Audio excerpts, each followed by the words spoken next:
Anda kembali di Indonesia Business Forum, pemirsa. Pak Satya, kalau misalnya saat ini kita lihat skema tadi kan kebijakannya adalah membuat subpangkalan. Apakah bisa dilakukan misalnya ada skema pendistribusian langsung begitu ke masyarakat agar tidak terjadi itu loh Pak, tidak tepat sasaran begitu? Jadi begini, kalau kita melihat rantai pasoknya, kan ini ada 3 lapis nih. Ya kalau kita lihat mulai dari keagenan, pangkalan, pengecer. Rentang kendali yang dilakukan oleh pemerintah dalam hal ini Pertamina hanya sampai kepada pangkalan. Pangkalan harganya HET itu diatur oleh Pemda. Nah, negara itu mensubsidi 12.500. Dengan asumsi, maksud saya gini, 12.500 itu harga. Jumlah subsidinya itu sekitar 30.000. Tapi tadi Bu Sriatun membayarnya 22.000. Jadi bisa dibayangin Bu Sriatun mensubsidi 10.000. Ya, luar biasa kan Bu. Nah sekarang coba kita kupas lagi. 12.500 sampai dengan pangkalan tergantung HET bervariasi, TKI tadi 16.500, Bekasi ada yang 18.000. Begitu jatuh di pengecer di atas 20.000. Nah, kenapa ini bisa terjadi? Kita coba lihat.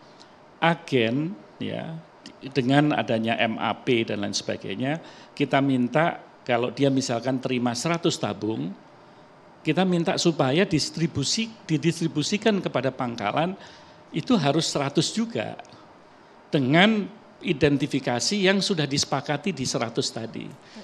Kalau ini berdasarkan NIK, berdasarkan MAP tadi, harapannya di tingkat daripada pangkalan ini juga demikian. Ya. Tapi yang bisa terjadi, ini ada adunya Pak. Yang 100 di agen tadi mungkin nyampe pangkalan tidak cuma 100. Mungkin cuma 90, berarti masih ada 10 kan. 10 kemana larinya? Dicari ke lubang yang tidak diatur. Yang tidak diatur siapa? Pengecer. Dijual lah ini dari agen menuju kepada pengecer. Karena dia bisa langsung seperti Bu Sriatun punya, dari 12.500 bisa menjadi berapa Bu? 22.000. Nah itu sebagai salah satu contoh ya. Jadi ini yang mesti nanti kita atur gitu. Di dalam tata kelola saya yakin Pak Bahlil dengan jajarannya memikirkan ini. Ya, bagaimana sekarang mengatur rentang kendali. Nah kenapa ide daripada pengecer itu ditingkatkan menjadi sub daripada pangkalan ya, sub daripada pangkalan, itu diharapkan ke depannya dia adalah legal. Pengecer bukan saya katakan tidak legal, dia tidak mempunyai izin seperti yang ada di pangkalan. Nah sub pangkalan ini kalau kita bisa legalize, rentang kendalinya masih ada di sini.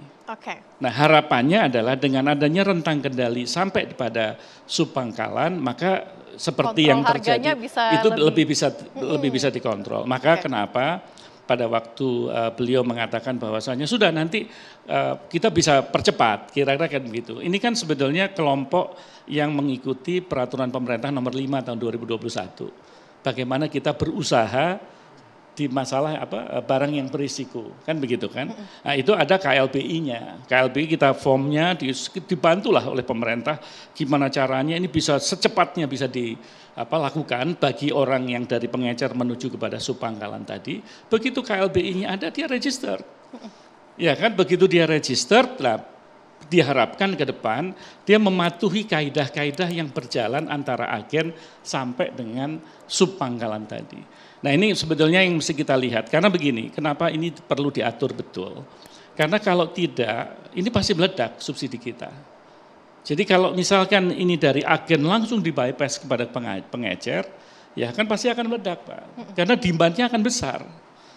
Mereka tidak mengikuti kaidah daripada yang diatur tadi. Jadi apa yang dilakukan oleh Pertamina dengan MAP-nya tadi, jadi tidak berlaku di level sebelah sini.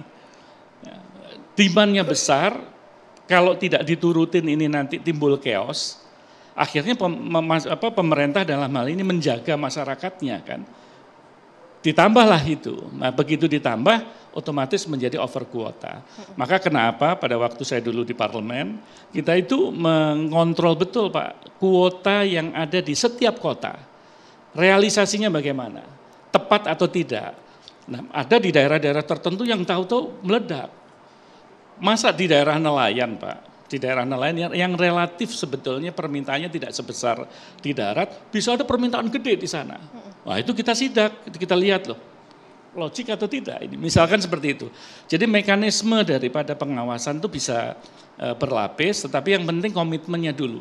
Lah umbrella besarnya itu adalah kebijakan tadi. Kita mau menuju kemana? Penerimaan manfaat kan, bukan lagi pada komoditas. Kalau penerima manfaat, nanti ya dari mulai agen sampai dengan subagen sudah teridentifikasi. Oke. Nah dengan begitu apa? Loophole untuk menyalahgunakan menjadi kecil gitu. Jadi kan loophole-nya hari ini loophole-nya ada di tingkat pengecer lah, kira-kira begitu ya. Karena mereka di luar daripada rentang kendali tadi. Nah, yang penting ini tadi 100 sampai 100. Nah, berarti subsidi langsung, ya.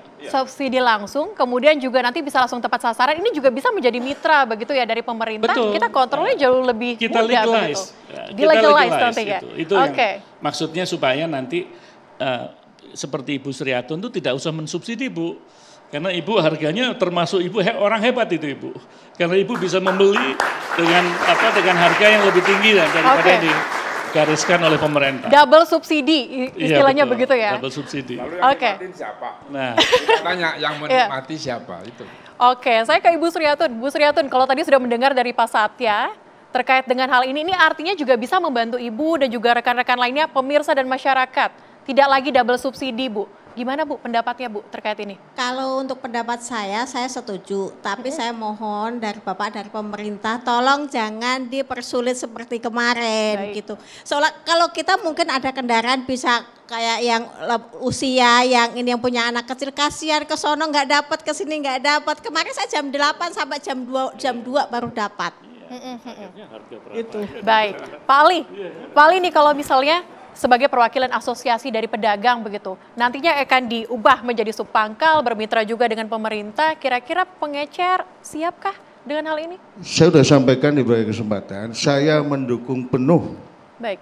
Ya, pengecer jadi subpangkalan sebagai tanda supaya mereka legal, diakui pemerintah.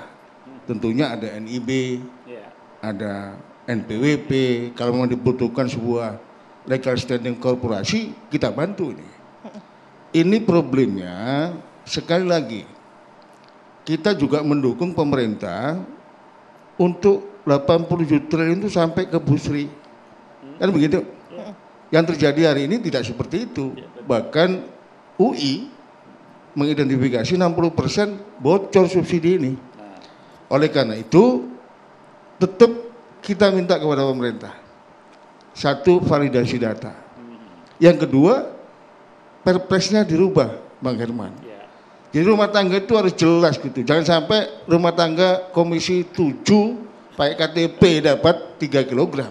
Itu juga nggak salah karena nggak ada aturannya gitu. Verifikasi UMKM dan sebagainya.